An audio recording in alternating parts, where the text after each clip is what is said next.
하나님이여, 내 속에 정한 마음을 창조하시고 내 안에 정직한 영을 새롭게 하소서. 하나님은 영이시니 예배하는 자가 신령과 진리로 예배할지니라.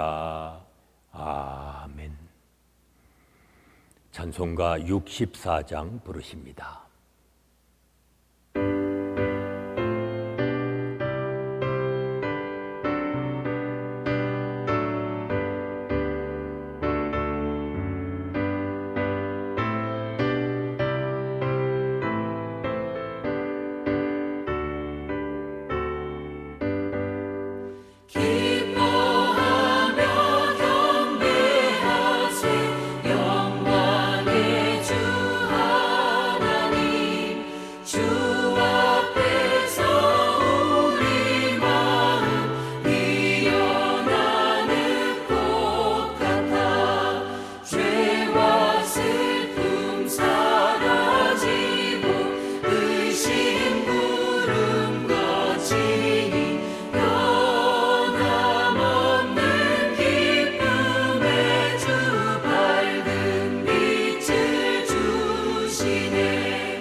오늘도 우리의 목자가 되시는 아버지 하나님, 어려운 때에 오늘까지 저희를 인도하시고 주의 품에 안아주시사 안보해 주시고 이 시간도 주님을 찬송하며 기도하며 주님의 말씀 앞에 서게 하시니 감사합니다. 영육간의 강건함을 베풀어 주시사 주님만을 따르며 살아가게 하시고 주님의 뜻을 이 땅에 이루며 살아갈 수 있는 믿음의 자녀들이 되게 하여 주시옵소서. 나그네와 같은 인생길에 주님께만 소망을 두며 살게 하시고 오늘도 천국을 바라보며 살아갈 수 있는 믿음의 자녀들이 되게 하여 주시옵소서. 예수님의 이름으로 기도하옵나이다. 아멘. 이제 다 같이 사도신경으로 우리들의 신앙을 고백하시겠습니다. 나는 전능하신 아버지 하나님, 천지의 창조주를 믿습니다. 나는 그의 유일하신 아들 우리 주 예수 그리스도를 믿습니다. 그는 성령으로 잉태되어 동정녀 마리아에게서 나시고 본디오 빌라도에게 고난을 받아 십자가에 못 박혀 죽으시고 장사된 지 사흘 만에 죽은 자 가운데서 다시 살아나셨으며 하늘에 오르시어 전능하신 아버지 하나님 우편에 앉아 계시다가 거기로부터 살아있는 자와 죽은 자를 심판하러 오십니다. 나는 성령을 믿으며 거룩한 공교회와 성도의 교제와 죄를 용서받는 것과 몸의 부활과 영생을 믿습니다. 아멘. 오늘 아침 우리에게 주시는 하나님의 말씀은 말라기 2장 17절로 3장 6절의 말씀입니다.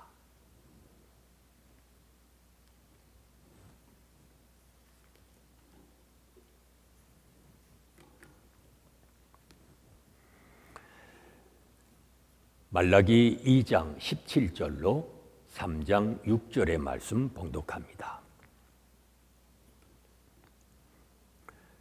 너희가 말로 여호와를 괴롭게 하고도 이르기를 우리가 어떻게 여호와를 괴롭혀 드렸나이까 하는도다. 이는 너희가 말하기를 모든 악을 행하는 자는 여호와의 눈에 좋게 보이며 그에게 기쁨이 된다 하며 또 말하기를 정의의 하나님이 어디 계시냐 함이니라. 만군의 여호와가 이르노라. 보라, 내가 내 사자를 보내리니 그가 내 앞에서 길을 준비할 것이요 또 너희가 구하는 바 주가 갑자기 그의 성전에 임하시리니 곧 너희가 사모하는 바 언약의 사자가 임하실 것이라. 그가 임하시는 날을 누가 능히 당하며 그가 나타나는 때에 누가 능히 서리요. 그는 금을 연단하는 자의 불과 표백하는 자의 잿물과 같을 것이라. 그가 은을 연단하여 깨끗하게 하는 자 같이 앉아서 레위 자손을 깨끗하게 하되 금, 은같이 그들을 연단하리니 그들의 공의로운 제물을 나 여호와께 바칠 것이라. 그 때에 유다와 예루살렘의 봉헌물이 옛날과 고대와 같이 나 여호와께 기쁨이 되려니와 내가 심판하러 너희에게 임할 것이라. 점치는 자에게와 간음하는 자에게와 거짓 맹세하는 자에게와 품꾼의 삭세에 대하여 억울하게 하며 과부와 고아를 압제하며 나그네를 억울하게 하며 나를 경외하지 아니하는 자들에게 속히 증언하리라. 만군의 여호와가 말하였느니라. 나 여호와는 변하지 아니하나니 그러므로 야곱의 자손들아 너희가 소멸되지 아니하느니라. 아멘. 이스라엘은 말과 행위로 하나님을 거역하고도 그런 일을 한 적이 없다고 항변합니다. 하나님은 그러한 이들에게 경고하시면서도 한편 돌아오면 하나님께서도 돌이키시겠다고 하십니다. 하나님의 오심은 오늘 성경에 보면 금을 연단하는 자의 불, 또 표백하는 자의 잿물과 같을 것이라고 말씀을 합니다. 그러므로 그가 오시는 것은 소멸하기 위함이 아니라 불순물을 제거하기 위함이었습니다. 회개하고 돌이키는 자들은 이러한 힘들고 고통스러운 과정을 통해서 깨끗하고 신실한 자로 거듭나게 될 것입니다. 우리는 그 점을 잊지 말아야 합니다. 하나님의 징계에 어떻게 반응하느냐에 따라 정금같이 회복될 수도 있고 소멸하는 불순물이 될 수도 있습니다. 한번 생각해 봐야 합니다. 우리는 하나님의 징계에 어떻게 반응을 합니까? 어떤 이들에게는 하나님이 심판의 증인이 되십니다. 그걸 알아야 합니다.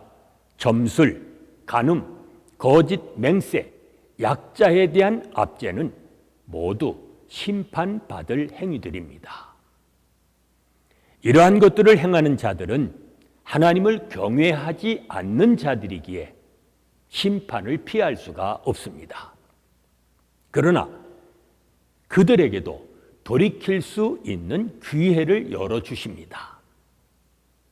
이스라엘 백성들은 정의의 하나님은 없다, 하나님을 섬기는 것은 헛되다, 교만한 자가 잘 되고 악을 행하는 자가 번성한다, 이렇게 외쳤습니다.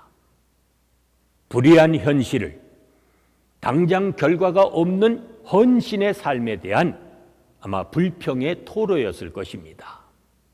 또 현실에서 살아남고 출세하려는 길을 찾는 하나의 처세술이기도 했습니다. 그러나 이는 하나님을 슬프게 하는 말이요 하나님을 대적하는 말이었습니다. 악인이 번성한다고 해서, 의인이 핍박을 받는다고 해서 정의의 하나님이 부재하신 것이 아닙니다. 모든 것을 바로잡고 각 사람의 행위대로 심판하실 이가 반드시 오실 것임을 믿어야 합니다. 그런 거로 잠잠히 의로운 삶을 살아가는 것이 우리의 사명입니다. 하나님은 계속해서 돌아오라고 하십니다. 이 말씀을 들은 사람들은 우리가 언제 하나님을 떠났냐고 또 반문합니다. 아직도 자신들의 죄를 깨닫지 못하고 있는 것입니다. 하나님은 하나님의 것을 도둑질하지 말라고 하십니다. 그러자 사람들은 언제 우리가 주님의 것을 도둑질했느냐고 또 항변합니다. 이때 하나님은 하나님께 드리지 않는 것이 도둑질이라고 말씀하십니다. 수단과 방법을 가리지 않고 잔뜩 쌓아놓은 것을 축복이라고 말하지 말아야 합니다. 그리스도인의 사명을 다하는 가운데 오늘도 이 땅에 하나님의 정의를 심어가시는 복이 있는 삶이 되시기를 바랍니다. 은혜로우신 아버지 하나님, 보이지 않는 가운데 저희를 붙들어 주시고 오늘도 말씀을 통해 인도해 주심을 감사합니다. 한 초시도 주님을 떠나 살지 않게 하시고 주님과 동행하며 살아가게 하시사 하나님의 정의를 이 땅에 실현하며 살아갈 수 있는 믿음의 자녀들이 되게 하여 주시옵소서. 예수님의 이름으로 기도하옵나이다. 아멘. 찬송가 527장 부르십니다.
이제 합심해서 중보기도 하십니다. 오늘은 치유를 위해서 기도하십니다.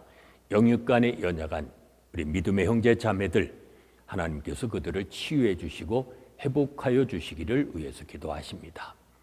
말씀을 묵상하며 자기 자신을 깊이 돌아보며 살아가는 우리 자녀들 되어지도록 또 기도하십니다. 교회가 울타리 안에 머물지 않고 밖으로 복음을 드러내는 이 땅의 교회들이 되어지도록 또 기도하십니다. 계속되는 질병 속히 종식시켜 주시고 고통받고 있는 수많은 사람들을 건져주시며 우리가 살고 있는 미국 땅 치유해 주시고 회복하여 주시기를 위해서 기도합니다. 오늘도 주님의 통치가 이루어지고 주님의 나라가 확장되어지는 복된 한날이 되도록 이 시간 합심해서 중보 기도하십니다.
이제는 우리 주 예수 그리스도의 은혜와 아버지 하나님의 무한하신 사랑하심과 성령의 감동, 감화하심과 교통하심이 하나님께 돌아가기 원하는 온 성도들 위해 지금부터 영원까지 함께 계실지어다.